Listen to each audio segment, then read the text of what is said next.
जब call details निकलेगी, phone की लोकेशन निकलेगी, एक एक मिनट की लोकेशन निकलेगी कि किस वक्त मनीषा की किस जगह की लोकेशन है, किस टाइम किस जगह की लोकेशन है, किस टाइम किस जगह की लोकेशन है। बड़ा अहम सुराग है।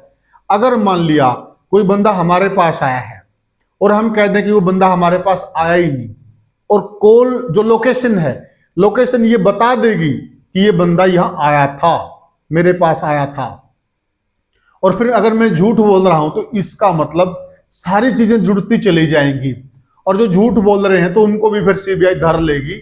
नमस्कार साथियों, मैं हूं आपका होस्ट कुलदीप सिंह पुनिया, और साथियों मैं लेकर चल रहा हूं आपको न्याय की दुनिया। न्याय की दुनिया की बात करूं साथियों, मनीषा मामले में अभी नई अपडेट मिली है, और नई अपडेट जो मिली है साथियों, सीबीआई एम्स से विश्रा रिपोर्ट लेकर अभी हरियाणा पहुंच रही है। विश्रा रिपोर्ट के साथ जो मनीषा की कॉल डिटेल्स हैं, वो सारा तामझाम, जितनी भी पुख्ता सबूत जानकारियां हैं कॉल डिटेल्स से रिलेटेड, वो सारी भी सीबीआई ने जुटा ली हैं। बहुत लंबे समय से इस बात की चर्चा थी कि जो कॉल डिटेल्स हैं वो अहम सबूत हो सकती हैं।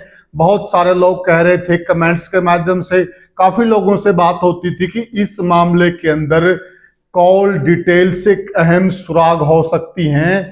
और अब सीबीआई ने एम्स से जो विश्रा की रिपोर्ट है और जो कॉल्स डिटेल लेने थे प्रशासन से, वो सारी जानकारियां सीबीआई ने ले ली है। अब दोबारा से सीबीआई इस मामले में फुल फ्लैश एक्टिव हो गई है, और अब सीबीआई धीरे धीरे एक एक कड़ी जोड़कर इस चीज का खुलासा में भी जल्दी ही कर देगी।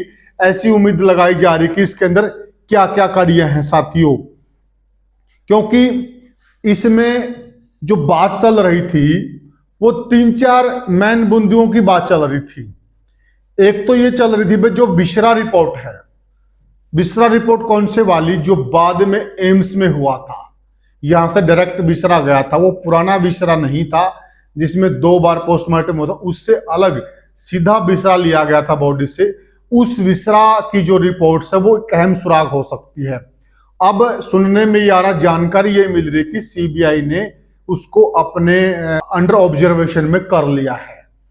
दूसरा, कॉल डिटेल्स के बारे में बार बार बात हो रही थी कि भाई अगर कॉल डिटेल्स मिल जाएं तो उसके बाद मतलब केस में आसानी हो जाएगी। अब एक बार सारे केस को हम समझते हैं। अब देखिए सीबीआई किस प्रकार से फूक फूक के कदम कर रही है, कि कड़ी को जोड़ रही है, बिल्कुल बारीकी से जांच कर रही है। सीबीआई जो दवा विक्रेता हैं, कॉलेज के संचालक हैं, स्कूल के संचालक हैं, उनसे कम से कम 3-4 बार पूछताछ कर चुकी है।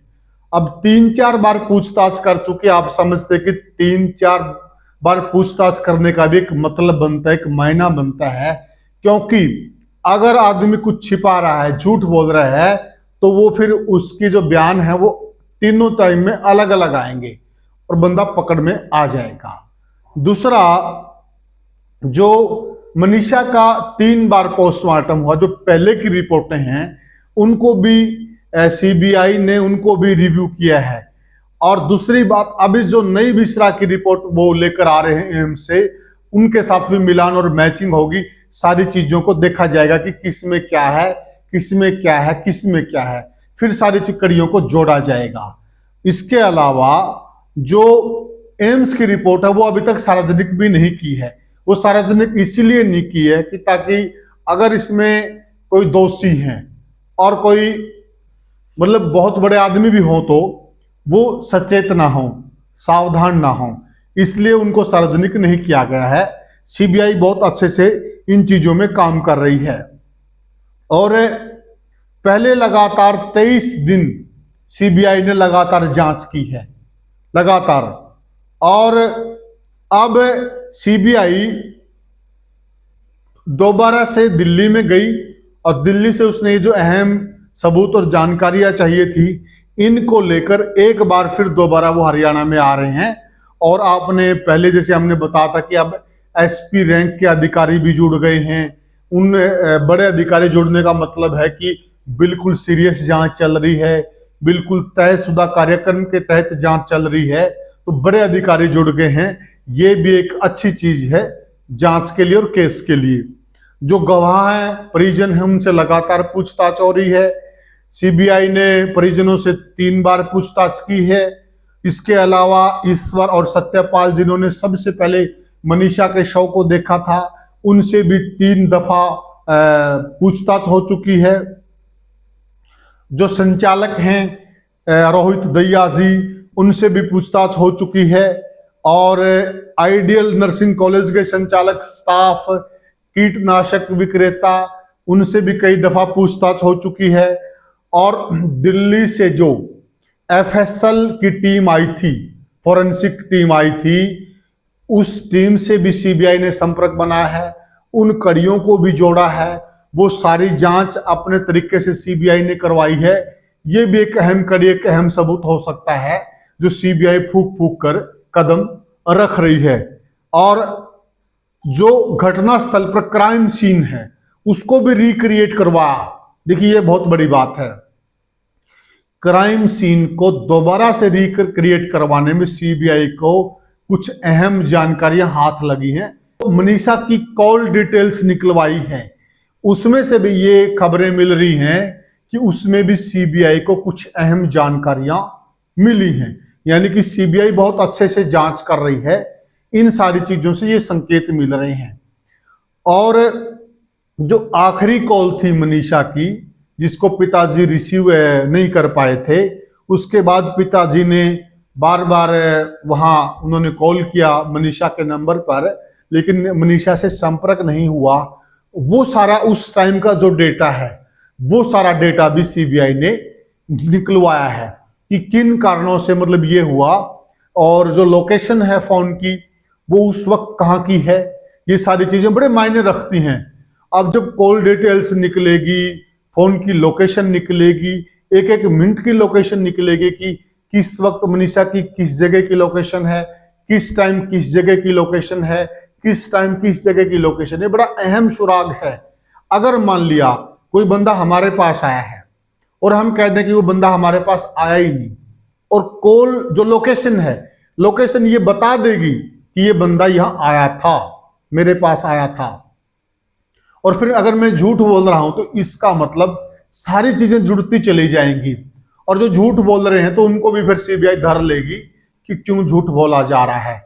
ये कॉल डिटेल्स बहुत बड़ा सबूत होने वाली है। एफएसएल का जो क्राइम सीन है वो बहुत बड़ी जांच में एक अहम भूमिका निभाने वाला है। और जो मिश्रा की रिपोर्ट है एम्स की, वो भी एक बहुत बड़ा सुराग होने वाला है। इस प्रकार की जानकारी हमें मिल रही है। जो पुलिस ने कुछ डिटेल्स ये भी मिल रही हैं कि पुलिस ने कि जो पुलिस की थ्योरी थी, हरियाणा पुलिस की थ्योरी, और जो गवाहों के बयान थे उसमें अंतर आया है। ये भी एक कुछ जांच में ये चीजें भी निकल कर आई हैं कि पुलिस की थ्योरी में और गवाहों के बयान में अंतर है। ये भी है। 3 बार सीबीआई ने घटनास्थल का दौरा किया है, ये भी एक अहम बात है। ये भी एक जांच की तरफ इशारा कर देगी कि कितनी सीरियस वे में जांच चल रही है। फॉरेंसिक टीम से जो क्राइम सीन रिक्रिएट करवा गया है, वो भी एक अच्छी बात की तरफ संकेत कर रहा है। एसपी रैंक के अधिकारी का जांच में शामिल होना, ये भी अच्छा मतलब एक संकेत कर रहा है कि सीबीआई सारे मामले को लेकर मतलब पूरी सीरियस है। और साथियों, एक अंत में एक चीज मैं कहना चाहूंगा कि कुछ भाई भ्रामक जानकारी दे रहे हैं परिवार के बारे में, अन्य जांच के बारे में। आप भ्रामक जानकारियों पर कतई विश्वास ना करें।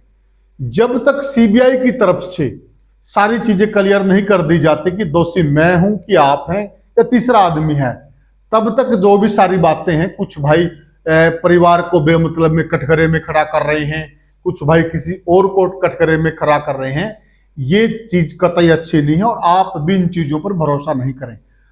सीबीआई इस मामले में बिल्कुल फूक फूक कर कदम रख रही है, बिल्कुल तरीके से जांच कर रही है, बिल्कुल एक एक काम, एक एक चीज, एक एक मिलान बड़ा सलीके से कर रही है। और अंत में सीबीआई, जनता को भी भरोसा है, परिवार भी कह रहा है कि हमें भरोसा है, अंत में सीबीआई दूध का दूध पानी का पानी करेगी। ऐसा परिवार का और अन्य लोगों का भी मानना है। तो साथियों, अभी के लिए हमारे पास यही अपडेट थी। आगे कोई अपडेट मिलेगी मनीषा मामले में, उसके साथ फिर आपसे रूबरू होंगे। तब तक के लिए राम राम।